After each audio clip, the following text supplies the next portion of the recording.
Hello, hello, super people.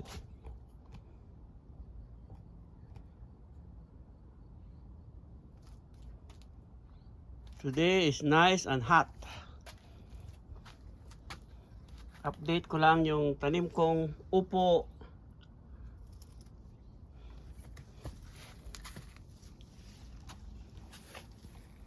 May tumubo na. Slowly but surely. Oh. Ayan. Ayan. Ito po yung upo na pwedeng itanim next time. Tapos ayan. Ayan. Mga upo ito. Ito naman ay squash. Kalabasa. Si kalabasa.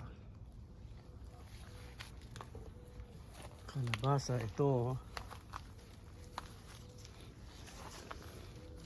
Hopefully magbubunga sila. Ayun, ayun. At oh wow. Marami ng bunga yung kalamansi.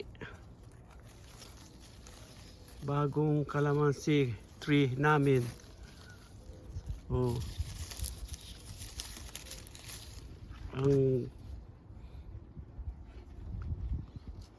This calamansi tree is about 6 years old already. Ang tagal bago bumunga kasi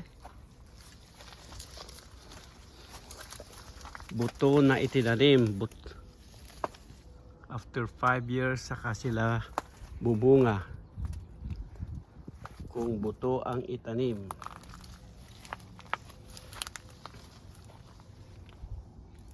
But sabi nila tatagal ang kahoy pagkabuto ang itinanim. Ito rin oh, nectarine. Marami na ring bunga ang nectarine. This nectarine tree is old maybe. Nung binili namin itong bahay, it's already here. Kaya kalahati niya ay namatay.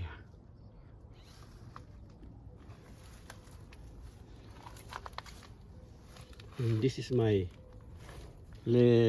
lemon tree, but it's a giant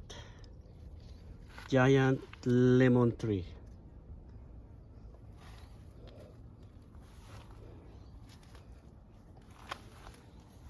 Ngayon namimitas ako ng bunga ng mustard. See? Matitigas na yung iba.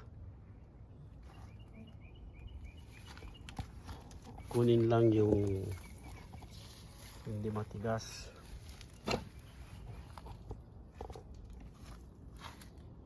But this is my fig tree. Oh, may bunga na oh. Fig tree. Purple. And that's apple. Green apple tree. Okay. Ganito lang. Mayroon akong upuan. Ayun. Kailangan uupo. Senior citizen. Pipiliin lang yung hindi matigas. Kasi kagaya nito oh.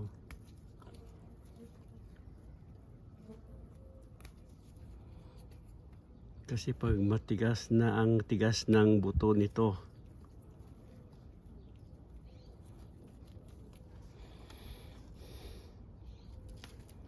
napabayaan, kaya tumigas na. Masarap itong gawing pickle.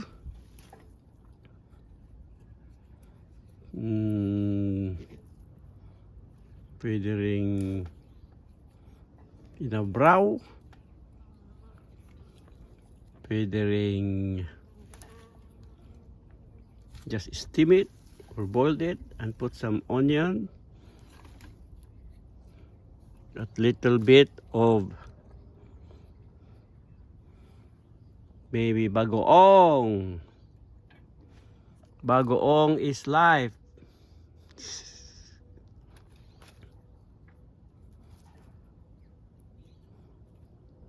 Ayan. Yan, pwede mga yan. Oh.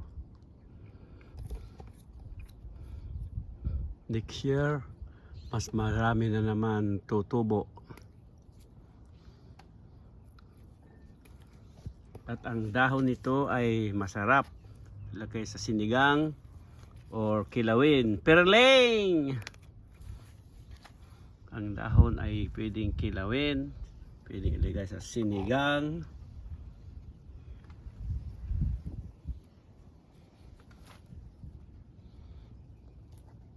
Tutubo lang dito.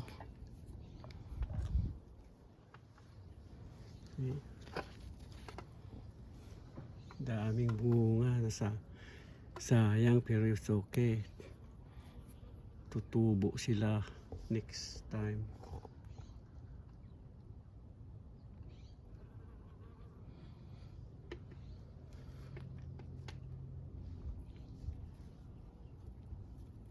Okay. Please like, share, and subscribe my channel, Super Martin Official.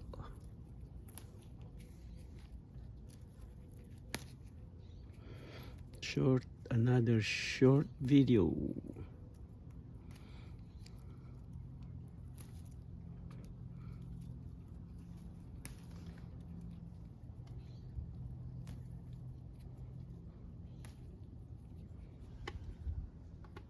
Thank you very much.